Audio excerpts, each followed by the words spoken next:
नमस्कार दोस्तों, हिंदू धर्म में आषाढ़ी एकादशी का व्रत विशेष एवं महत्वपूर्ण स्थान रखता है। ऐसा माना जाता है कि देवशयनी एकादशी के दिन से भगवान श्री विष्णु का शयन काल शुरू होता है। यही कारण है कि इस व्रत को देवशयनी एकादशी के नाम से जाना जाता है। आषाढ़ी एकादशी को और कई नाम से भी जाना जाता है, जैसे पद्मा एकादशी, हरिशयनी एकादशी एवं देवशयनी एकादशी। जगन्नाथ रथ यात्रा के तुरंत बाद आषाढ़ी एकादशी का प्रारंभ होता है एवं इस एकादशी का व्रत जुलाई के महीने में आता है, जिसे काफी उत्तम माना जाता है।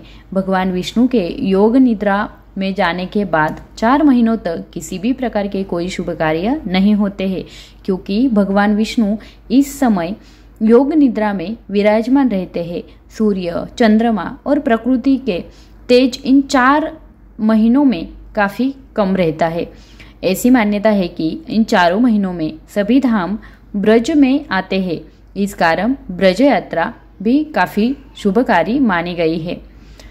आषाढ़ी एकादशी पर एक कथा है जो कि बहुत प्रचलित है। धर्मराज युधिष्ठिर ने केशव को संबोधित करते हुए आषाढ़ी एकादशी के बारे में पूछा, हे केशव, आषाढ़ शुक्ल एकादशी की क्या गाथा है?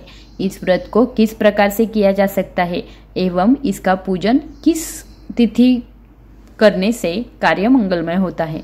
श्री कृष्ण ने युधिष्ठिर को संबोधित करते हुए प्रश्न का उत्तर दिया, हे युधिष्ठिर, ब्रह्मा जी ने नारद जी से आषाढ़ी एकादशी के बारे में जो कथा कही थी वह आज मैं तुमसे कहना चाहता हूँ।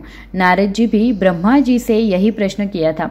तभी ब्रह्मा जी ने कहा, आषाढ़ी एकादशी जिसे देवशयनी एकादशी कहा जाता है, उसका व्रत सभी प्रकार के व्रतों से उत्तम माना गया है। इस व्रत को जो व्यक्ति करता है उसके सभी पापों का नाश हो जाता है। यह सभी प्रकार के व्रतों से उत्तम माना गया है। ये व्रत भगवान विष्णु का अति प्रिय व्रत है, अर्थात जो मनुष्य इस व्रत को करता है उससे भगवान विष्णु अत्यंत प्रसन्न होते हैं। उस मनुष्य पर भगवान विष्णु की कृपा दृष्टि सदैव बनी रहती है। अतः आषाढ़ी एकादशी का विशेष महत्व होता है। आषाढ़ी एकादशी के दिन व्रत कैसे किया जाए? आषाढ़ी एकादशी के दिन प्रातःकाल सुबह उठकर गृह कार्य जैसे साफ सफाई आदि कर लेनी चाहिए। प्रत्येक व्रत की पूजन विधि अलग अलग तरह की होती है एवं सभी प्रकार के व्रत में अलग अलग अनुष्ठान भी किए जाते हैं। इसके पश्चात प्रतिदिन से कर्म से निवृत्त होकर एवं स्नान कर अपने घर में पवित्र जल का छिड़काव करना चाहिए। इसके पश्चात घर की पूजन स्थल या किसी पवित्र स्थान पर प्रभु श्री विष्णु के ऐसी मूर्ति की स्थापना करनी चाहिए जो सोने, चांदी, तांबा अथवा पीतल से निर्मित हो। इस मूर्ति का पूजन करने से पश्चात श्री हरि विष्णु को पीतांबर से विभूषित करना आवश्यक होता है। पूजन आदि के बाद व्रत कथा सुननी चाहिए और अंत में आरती करने तथा प्रसाद वितरण करने के पश्चात सफेद चादर से ढके हुए गद्दी एवं तकिए वाले पलंग पर भगवान विष्णु को शयन करना चाहिए। इस प्रकार आषाढ़ी एकादशी की पूजा पूर्ण एवं सफल होती है। आषाढ़ी एकादशी के कुछ नियम हैं जिनका पालन अगर हम करें तो अच्छा होता है। आषाढ़ी एकादशी के दौरान शरीर को शुद्ध करने अथवा सुंदरता प्राप्त करने के लिए परिमित प्रमाण के पंचगव्य का ग्रहण किया जाता है। इस दौरान अपने वंश विधि के लिए नियमित दूध का ग्रहण करना उत्तम माना जाता है। सभी प्रकार के पापों का नाश करने के लिए तथा पुण्य प्राप्ति के लिए एक मुक्त आयोजित भोजन एवं सर्वथा उपवास करने का व्रत भी धारण करना चाहिए। इससे आषाढ़ी एकादशी का विशेष लाभ होता है। अब इस दिन कुछ चीजें हैं जो हमें त्याग करनी चाहिए, जो हमें बिल्कुल नहीं करनी चाहिए। आषाढ़ी एकादशी का व्रत भगवान विष्णु के लिए होता है, इस कारण इसे पवित्र माना गया है। इस कारण यह आवश्यक है कि भगवान विष्णु के शयन के दिनों में किसी भी प्रकार के मांगलिक कार्य नहीं होने चाहिए। इसके अतिरिक्त पलंग पर सोना, मिथ्या वचन बोलना, मांस, मछली आदि का सेवन करना आदि को अपवित्र माना गया है।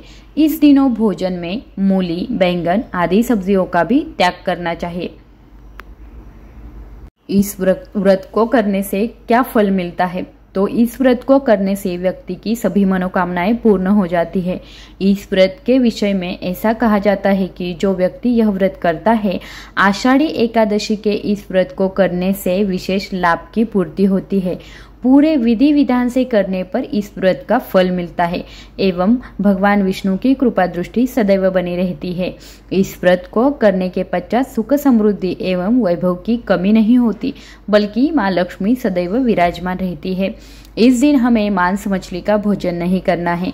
उसी तरह तुलसी के पत्ते या कौन से भी पौधे के पत्ते तोड़ने नहीं चाहिए, इससे हमें पाप लगता है। जो भी हम व्रत करते हैं उसका फल हमें कुछ भी नहीं मिलता है, इसलिए कौन से भी पौधे का पत्ता जो है या फिर फूल जो है वो तोड़ना नहीं चाहिए।